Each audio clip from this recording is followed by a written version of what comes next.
How's everybody doing? Week 1 of college football in the book. We'll start off talking about Indiana, and then we'll move on to everybody else. Mitchell, Indiana, it wasn't pretty, but it was good in a lot of ways. The defense did look good, and they're going to get better. The offense looked but did that drive just to be able to do that with no timeouts and not step on your own toes and penalize yourself and to be able to manage the clock. We're talking about a brand new coordinator with a different quarterback who's playing with different receivers. Everything was different. These guys had no familiarity. But that last drive looked like these guys have been playing together for 2 years. Yeah. And they came together. So you're not going to do that all the time, but they have that capability. So yeah, I thought it was about as good as we could have hoped for. Obviously, everybody's going to see the O-line issues and think, oh, we haven't gotten any better. And there's a lot of truth to that. It does make it hard, but you also got to realize that Illinois was trying to make Bazelak beat them with his arm.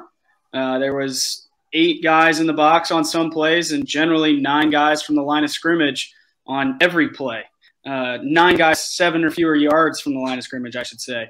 They were making it hard to run the ball. And when you're outnumbered, I don't care who it is, it's going to be hard to run the ball. And they did just enough.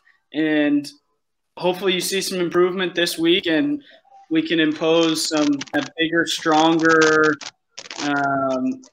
impose our will, I guess, on a lesser opponent in Idaho. But we'll see, we'll see. They're Jeffrey, kick the crap out of Idaho. Yeah, I hope so. Well, the reason I say that is how hapless was their offense last year? Yeah.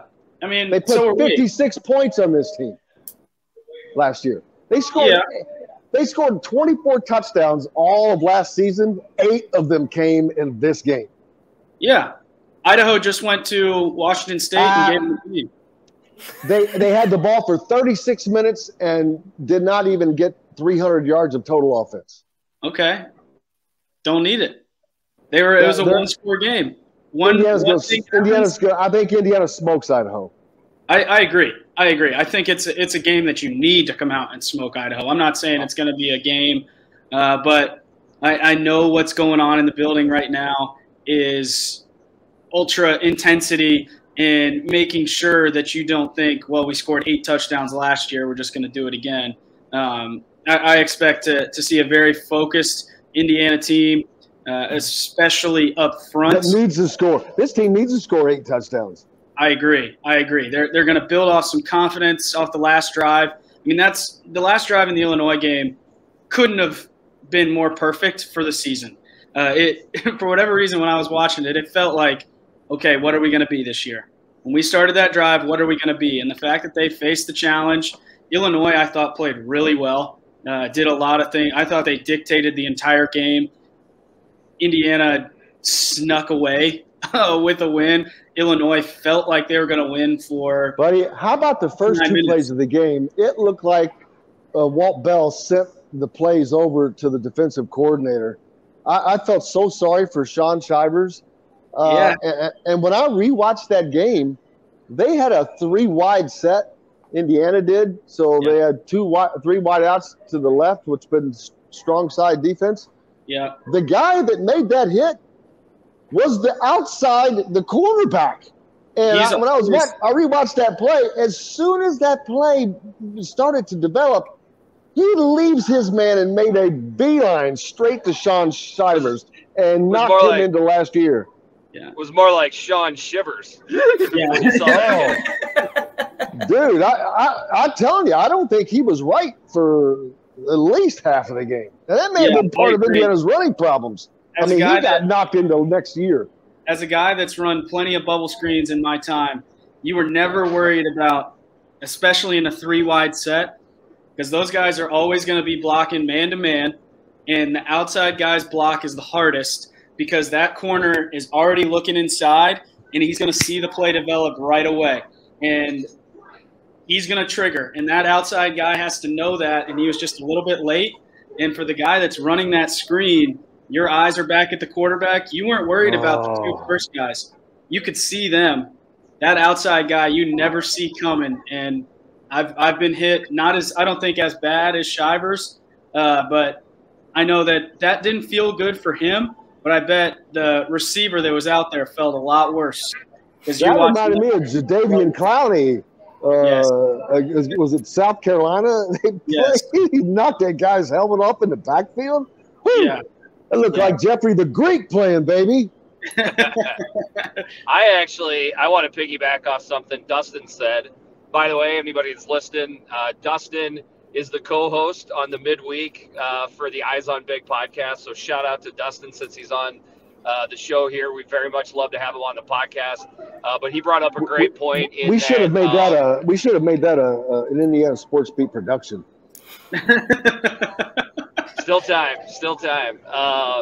But Dustin brought up a great point. I didn't even think about it with the recap on Sunday with Kurt, which is that sure looked like Indiana football under Tom Allen. You know, doing what you can to keep the game close, forcing turnovers, and going out and having a team win with that last drive. So very much a Tom Allen looking deal.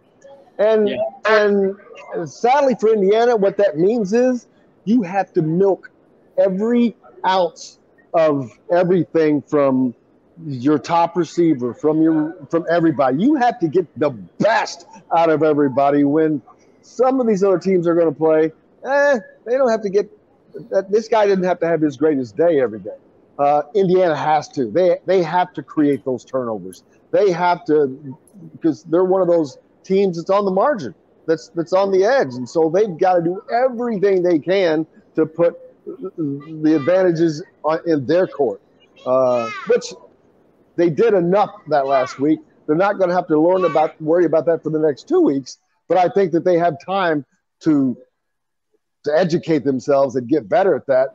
And Cincinnati I don't know. Might have been better if they could have played Nebraska before Cincinnati. But, wow. Oh, I'm sorry. That sounded a little Scott Frost-ish, didn't it? Oh my gosh! It sounded like hold on, I gotta turn my headlights on. I can't see through the shade that just got thrown right onto my truck, man.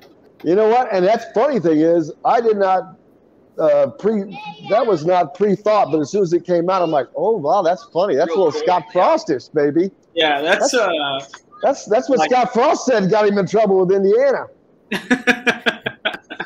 Yeah, I love the pseudo Indiana-Nebraska rivalry. But if there's anything I never would have expected 10 years ago, it's that. If Indiana beats Nebraska this year, Scott Frost gets fired almost immediately within days. I think that's fair. And there was nothing, and I mean nothing in college football that would be more ironic, because he disparaged Indiana in 2019 in some closed-door meetings, and it really pissed Indiana off. Tom Allen and Fred Glass, they were pissed off. Yeah, and I was down there. I was down there in 2019 when they won that game. I mean, it was like Joe Namath. It was like this. It felt like Joe Namath, coming off the field in the 1969 Super Bowl, whatever. It was like, oh, here I got something for you. 374 straight sellouts, baby. Yeah. Yeah, I tell you what, I think if we could transition quick, if you don't mind, but no, not at all. Dustin and I both picked Nebraska to beat Georgia Southern. I mean, why would you not? Well, why would you not? Because Nebraska's defense. Are you talking about this week? Yes. Yeah, I'm talking about tomorrow's football contest. Georgia State. Georgia Southern. Oh, I thought they played Georgia State. Nope.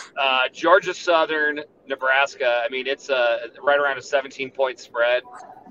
Again, I expect Nebraska to win the game, but will they cover the spread? If you've got an itch for a big money line payoff, I'm just saying, take a look at that. That could very easily be like a 41-38 type of shootout. I mean, I expect points on the board. Yeah. Again, I'm not saying that the upset will happen. I'm saying it's something to keep an eye on. I cannot believe the troubles they're having there. But they just all the coaching changes last year. Wasn't that offensively? Yes. Yeah. Yes. But their problems are on the other side of the ball, aren't they? Yeah. They weren't last year. No, they graduated so much. Just asking for a friend. I'm going to give both of you some credit here, both Mitchell and Greek, because coming into this season, I got locked out of that. You did get locked out of that. Greek said he thought Georgia Southern would be a lot more improved because of Clay Helton, and it's only been one game. They pummeled Morgan State, but it already looks better than what they had previously. And then, well, this isn't really credit to Mitchell, but it's just letting him know that on our This Week in Indiana Football, he did go with Georgia Southern. He has a strict I'm never picking Nebraska again policy. So in any game ever, I would like them to do something that shows some improvement. Georgia Southern had 56 points last week, and Nebraska can't play defense. I wouldn't be surprised if they get to 50 this week, and I don't think Nebraska has the firepower to keep up with them. I think it could be like a 50-35, and that would be a meltdown. It would be awesome. But I'm afraid. I'm almost afraid, Greek, because if he were to lose to Georgia Southern, does he make it to the Indiana game? Well, he might because of the straight. Oh, the buyout. Yeah. It's a buyout thing. I forgot. Because I think, if I'm correct, the Indiana game is. It's right around the first. I can't. It might even be right. Yes, it's either right before or right after the IU game. So I mean, you could be prophetic in that could be him getting fired the next day, regardless if he beats Indiana or not. You know, if that he's would 2-2, be just hilarious.